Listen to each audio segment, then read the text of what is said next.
धीरे धीरे वो लड़की की गर्मी साधु को लगी, उनका शरीर गर्म हुआ और उनके शरीर में चेतना आ गई। साधु हिलने डुलने लगे। थोड़ी देर में उनके प्राण मानो लौट आए, उठकर बैठ गए। और जब आंख खुली तो उनके साथ एक लड़की थी। तो साधु जी ने कहा कि तू मेरे साथ, मैं समाधि में चला गया तो तू मेरा तप भंग करने आ गई, जा मैं तुझे शाप देता हूं, तू वैश्या हो जा। लड़की ने कहा महाराज मैं तो आपके प्राण बचा रही थी, आप तो मर चुके थे लगभग, मैं गर्मी ना देती तो आप मर जाते, लेकिन आपने मुझे वैश्या होने का वरदान दे दिया तो ठीक है, मैं भी आपको शाप देती हूं कि यदि मैं वैश्या बनूंगी तो मुझ वैश्या से ही आपका उद्धार होगा, आपका कल्याण होगा। वही साधु इस जन्म में अजामिल बना और वही वैश्या अजामिल की पत्नी बनी, और अजामिल की पत्नी ने अपने पुत्र का नाम नारायण रखा, जिस नारायण का नाम लेने से अजामिल की सदगति हुई। तो अजामिल का उद्धार हुआ। तो वो वैश्या और वो अजामिल दोनों ही पिछले जन्म का एक संयोग था। इसलिए कहते हैं ना कि हर कार्य के पीछे कारण होता है। हर कार्य के पीछे क्या होता है? कारण। अजामिल का उद्धार हुआ, अजामिल की परम गति हुई। इसलिए कहता हूं नाम, काम करते रहो नाम, हाँ काम करते रहो नाम जपते रहो। एक बार गुरुजी नाराज होके चले गए, तब इंद्र ने इमरजेंसी में विश्वरूप को अपना गुरु चुना। विश्वरूप जी ने यज्ञ कराया, यज्ञ में आहुति राक्षसों को भी दे दी जरा सी। इंद्र को पता चला कि गुरुजी ने तो राक्षसों को आहुति दी, इंद्र ने अपने विश्वरूप गुरुजी का सिर काट दिया। तब इंद्र को हत्या लगी, गुरु हत्या, ब्रह्म हत्या। तब इंद्र ने अपनी ब्रह्म हत्या 4 लोगों में बांटी। पहली हत्या दे दी महिलाओं को, स्त्रियों को।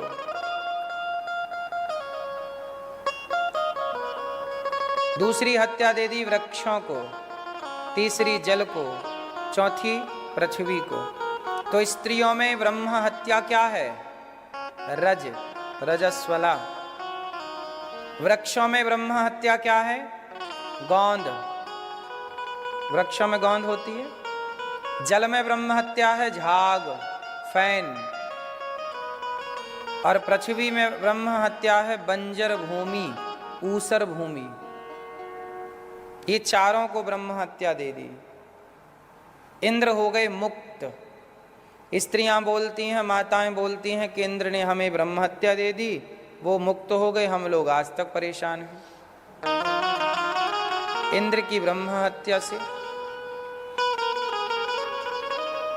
अब हुआ ये कि इंद्र ने विश्वरूप को जब मारा तो विश्वरूप के पिता महर्षि त्वष्टा ऋषि ने यज्ञ किया।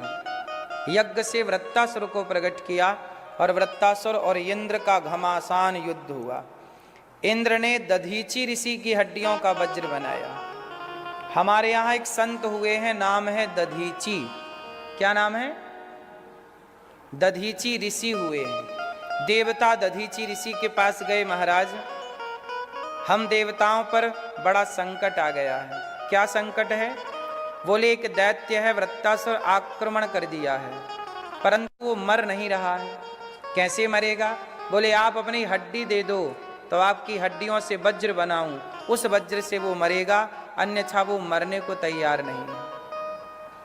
तब दधीची ऋषि ने कहा कोई बात नहीं, यदि मेरी हड्डियों से समाज का भला होता है तो समाज की भलाई के लिए मैं अपनी हड्डियों का दान करने को तैयार हूँ।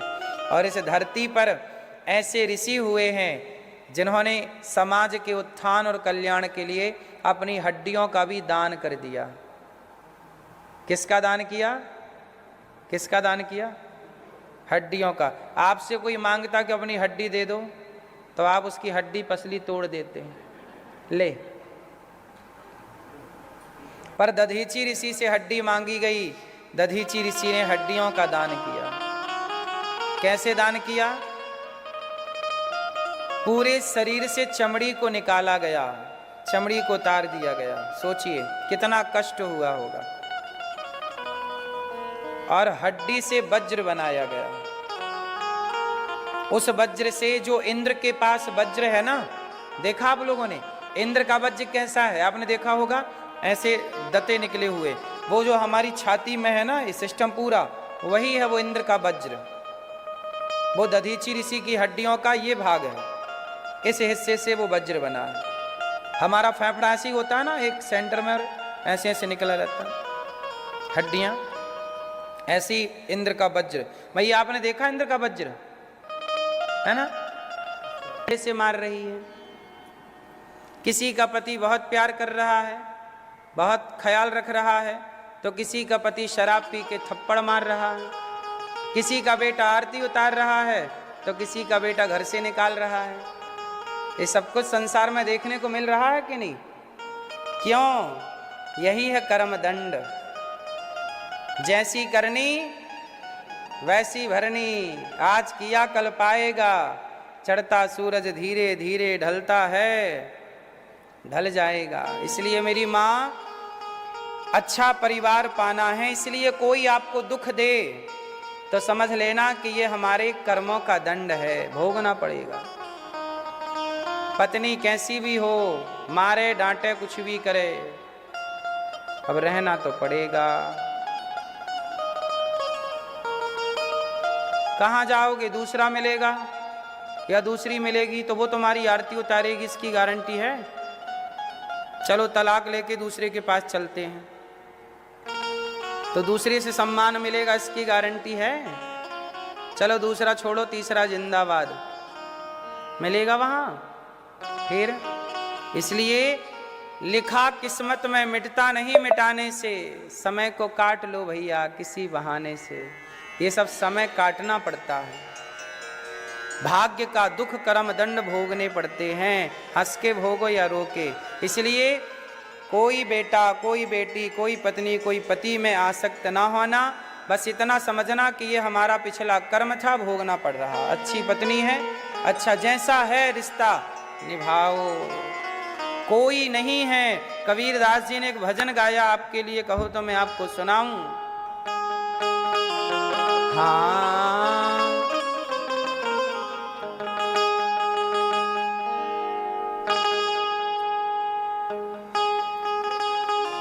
हाँ कोयलिया बोली रे, अमवा विषम थी। क्या था? भीष्म पितामह ने प्रतिज्ञा कर ली कि कल के युद्ध में या तो मेरा युद्ध आखिरी होगा या पांडवों का। कल पांडव मर जाएंगे। ये किसकी प्रतिज्ञा है? भीष्म प्रतिज्ञा। किसको वचन दिया? दुर्योधन को। दुर्योधन बोला कि आप तो लड़ ही नहीं रहे हैं, आप तो पांडवों के पक्ष में हैं। जब आरोप लगा ना पितामह पर, पितामह गुस्सा हो गए, बोले मैं कल का युद्ध या मेरा आखिरी होगा या पांडवों का। अब ये तो बात हवा की तरह फैल गई। द्रौपदी के कानों में चला बात गई कि कल तो मेरे पति मारे जाएंगे, क्योंकि पितामह को मार पाना संभव नहीं है, पितामह से मरना ही पड़ेगा।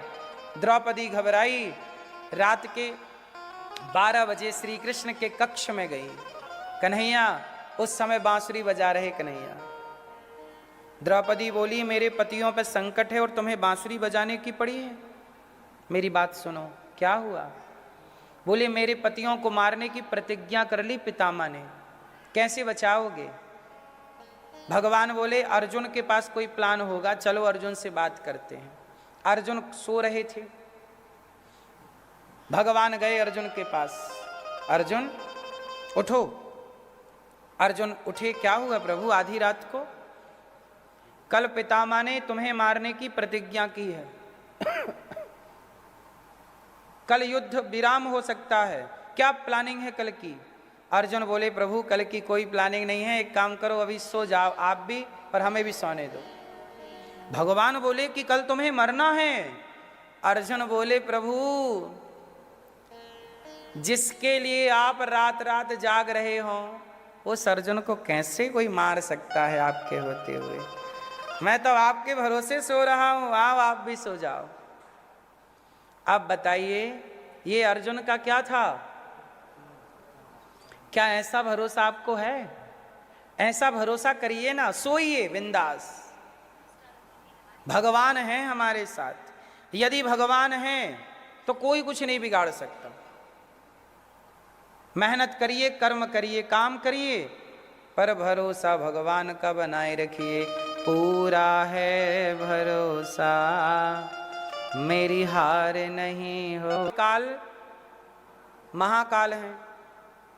शंकर जी के गले में भी सांप पड़ा है और भगवान नारायण तो बिस्तर बिछाए हैं सांप का। बोलो हाँ, सांप पे लेटते हैं क्यों? क्योंकि काल ब्याल मुखग्रास त्रास निर्णा सहे, तभी कहते हैं सांप काल है मतलब मृत्यु। सांप कौन है? सांप दिख जाए मतलब मौत दिख गई, सांप डसले मतलब मौत आ गई। बोलो हाँ, सांप मृत्यु है कि नहीं? चलती फिरती मौत है सांप। तो मृत्यु पर भी आनंद से पड़े हैं वो भगवान नारायण, जो मौत को जीत चुके हैं, मृत्यु को जीत चुके हैं। एक तो कारण ये है कि मृत्यु पर भी जिनका कंट्रोल है। भाई मृत्यु, सांप के ऊपर कौन सो सकता है?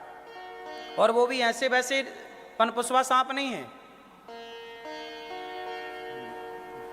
हजारों फण वाले शेषनाग हैं। तो एक तो ये कारण है, मृत्यु को जीत लिया पहला। दूसरा, शेषनाग। इस धरती पे जब कुछ नहीं बचता तब शेष नारायण ही बचते हैं, इसलिए शेष नारायण है, वो शेष नांग पर लेटे हैं। शेष कौन है? भगवान। सब कुछ डूब जाता है प्रलय में, सब कुछ नष्ट हो जाता है प्रलय में, पर कौन नष्ट नहीं होता? नारायण, क्योंकि वो शेष हैं। शेष मतलब जो बचा हुआ, गणित में भी नहीं आता शेष क्या बचा। भागित, जब भाग करोगे तो शेष बचता है ना, तो शेष को काटा नहीं जा सकता है ना। तो शेष जो है वो शेष है, वही नारायण है, शेष है। जब कुछ नहीं तब वो शेष है। शेष मतलब अस्तित्व में है, जो अस्तित्व में रहे वही ना शेष है। शेष का अस्तित्व नहीं मिटता, इसलिए शेष पर लेटे हैं। देखो कितना गहरा, ये तो मैंने जरा सी बात बताई, इस पर डीप जाओगे तो बड़ा कुछ समझने को मिलेगा कि अस्तित्व में सदा रहें, वही इसलिए नारायण है ना। तो भगवान ने हाथी पर कृपा की, समुद्र मंथन हुआ। देखो सांप की रस्सी बनाई, ये सांप की हर जगह जरूरत पड़ती है। सांप की रस्सी बनाई, पहाड़ का मथानी बनाई और मंथन किया। क्यों नहीं? सबसे पहले क्या निकला मंथन से? जोर से, विष। कोई भी शुभ काम आप करोगे, कोई भी आगे बढ़ोगे, सबसे पहले विष निकलेगा, जहर निकलेगा। कोई फैक्ट्री डालो, कोई बिजनेस करो, कोई काम करो, सबसे पहले अपमान का जहर मिलेगा, असफलता का विष मिलेगा। लेकिन जो असफलता पी गया तो आखिरी में सफलता का अमृत भी आता है। इसलिए कार्य करते रहिए। मंथन हुआ, पहले विष निकला, पर आखिरी में क्या निकला? क्या निकला? अमृत निकला। और अमृत किसने? अमृत निकला, पहले विष निकला, कौन पिया? शिव जी पिए।